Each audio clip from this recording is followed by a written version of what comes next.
So there's different kinds of breaths. There's different benefits of the different practices within breath work. Yes. It's a wild, wild west, like you were Yes. saying. So actually, Tamara and I were hoping we can do a live exercise to show what you believe can, let's say, ground us in a nerve-wracking state. Let's say we are about to present at work, or we're having a heated argument with a spouse, whatever it could be. How can you ground yourself immediately through breath? I would actually love to bring in as well the orienting that I mentioned earlier, because it's so simple. So let's combine those two together, orienting and breath. So for us, I would invite all of us, and if you're listening and not driving a car, please, just come into a really comfortable seat. Okay. Just notice if you can change anything to make yourself maybe just 2% more comfortable. What could you change to make yourself 2% more comfortable? Yeah, maybe it's just moving on the chair, the pillow, really feeling your feet on the ground. And then if it feels safe, you can close your eyes or just lower your gaze. And then just take a moment to notice where you're at. And on a scale from 0 to 10, if 0 is very like disconnected and kind of jittery and all over the place, or 10 very calm, rested and relaxed. And then you can just take note of that. And then slowly open your eyes again. And then I invite you to orient yourself in the room. So you can just let your gaze wander, take in the space around you. You can slowly begin to move your eyes, maybe look over your left shoulder. And as you continue to orient yourself in the space, and you can make this in very slow motion, just notice what happens as you orient yourself. As you move your head, maybe over to the right shoulder, maybe you look towards the ceiling, towards the floor. You can even look towards your hands. And as you continue to orient yourself, notice, is there maybe a sigh? Is there maybe a softening around your shoulders? Maybe the jaw relaxes a bit. Perhaps you notice suddenly there's more saliva production. Can see a nod here. Yeah.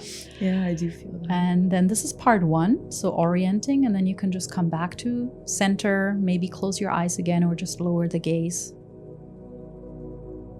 Notice what has shifted.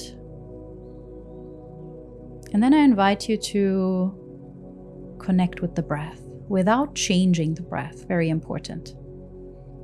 So just noticing, how am I breathing today? Is the breath more in the upper area of my chest, collarbones up?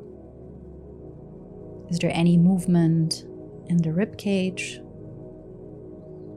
And if you like, place one hand just below your belly button.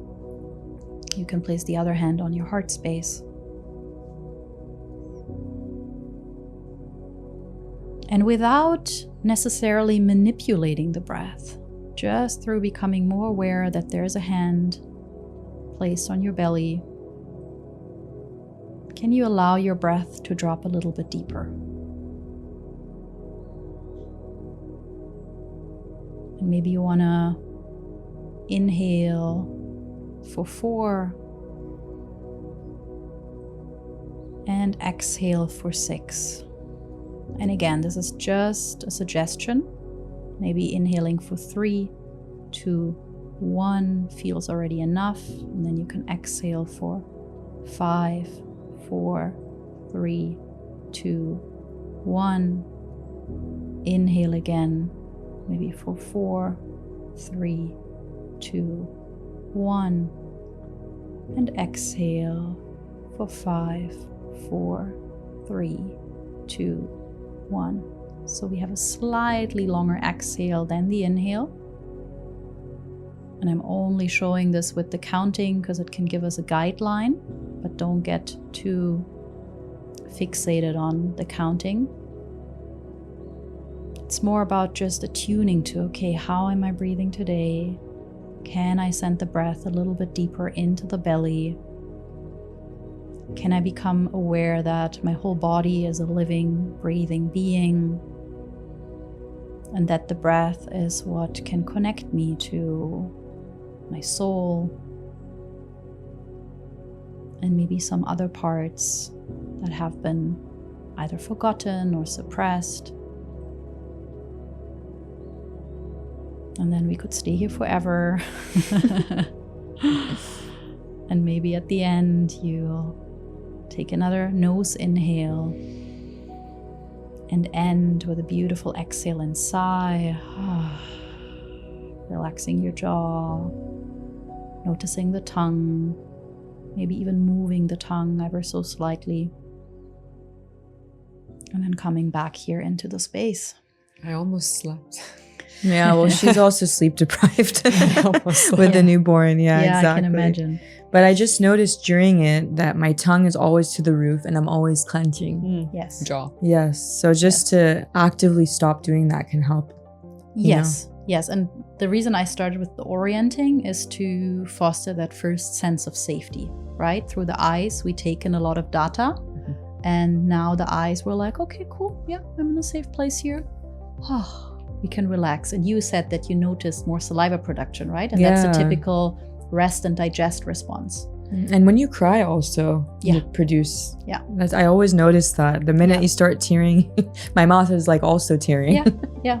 And like, I'm sure a lot of women who listen, maybe they have difficulty with, digestive problems, IBS. Yeah. Then even doing the brief orienting before you eat can already help the body to shift you into that digestive state. Really? So nice. And for all those that are listening, don't forget to follow Balance Not Boring on Spotify, Apple, YouTube. Don't forget to subscribe to our YouTube as well.